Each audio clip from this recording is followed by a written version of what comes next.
Good morning, Robert Scribblers filming for the OBX wave report on this Tuesday, September the 12th, as some big golden waves roll in toward Jeanette's Pier in the morning time. And we have some beautiful 4 to 6 foot waves today, courtesy of Hurricane Lee. Hurricane Lee, a major hurricane just north of Puerto Rico, in the wave production zone for the US East Coast, and it's going to remain there for this week and on into Saturday and Sunday. So we are looking at multiple days of big ones. I hope you guys do get out and enjoy the surf today.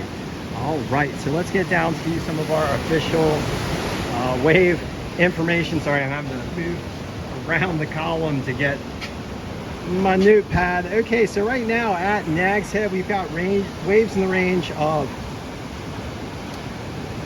3 to 5 foot plus, clean conditions, and east-southeast swell at around 4 feet. Northwest winds at 5 miles per hour, air temperature 77 degrees Fahrenheit, ocean water temperatures 79 degrees Fahrenheit. And then further on north to Virginia Beach, we've got 3+ waves and clean conditions. And then on south in Rodanthe, we got 4 to 6 foot plus waves, semi-glassy conditions, and east-southeast swell at 4.7 feet and 13 seconds. North-northwest winds at 4 miles per hour, air temperature 78, ocean water temperatures 81.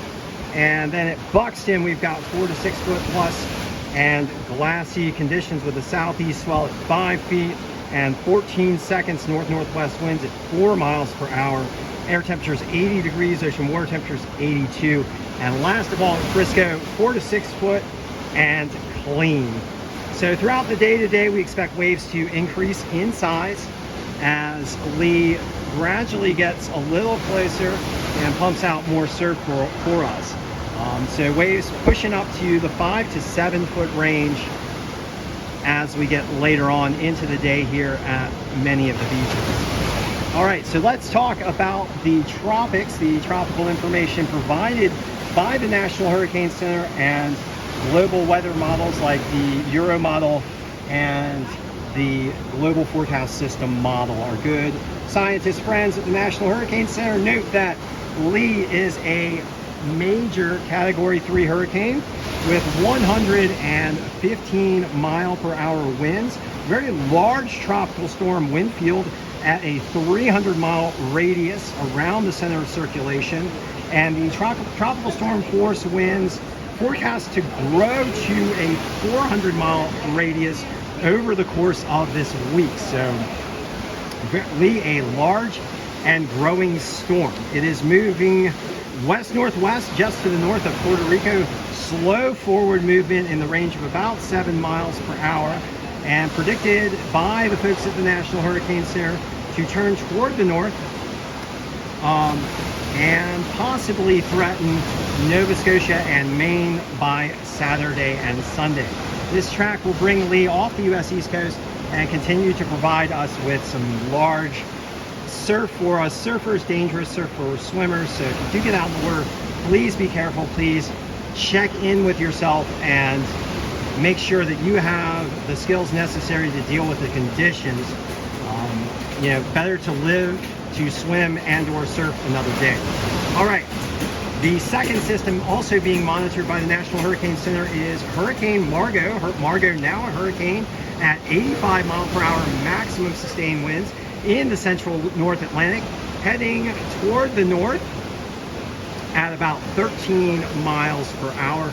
Margot mainly predicted to be an ocean storm, not expected to affect any major areas of land. And last of all, in the eastern tropical Atlantic, we have another tropical disturbance starting to gain steam with a 70% chance of developing over the next 7 days. Again, 70% chance of developing into a tropical cyclone. So it looks like we might end up with yet another tropical cyclone in the pipe. Very busy hurricane season despite El Nino, which typically generates wind shear, which tamps down the hurricanes. But or this year we've got an extra hot ocean that is providing a lot of fuel for storms. And this extra hot ocean, this extreme heat, is driven by the climate crisis in turn, driven by fossil fuel burning. And as we always do, I'd like to ask you guys to please do everything you can to help speed the transition to clean energy that is presently mass deployable, being wind, water, solar, and electric vehicles. There are other forms of clean energy right now under research, but these are the systems that are easy to deploy, low cost, easy to build, have a high learning curve. So building out that clean energy will help protect our coastlines. It's beautiful places like what we are filming from here at Jeanette's Pier will help protect our beautiful coastlines from the impacts of climate change.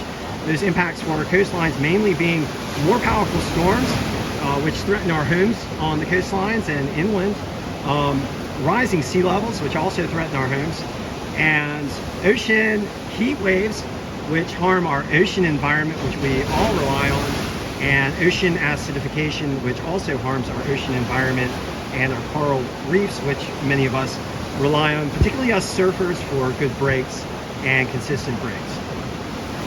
So thank you for joining me for this session of the OBX wave report. So if you guys do get out into the water today, I'm gonna stop this video as the sun is just like beaming down on me, making me all hot and sweaty.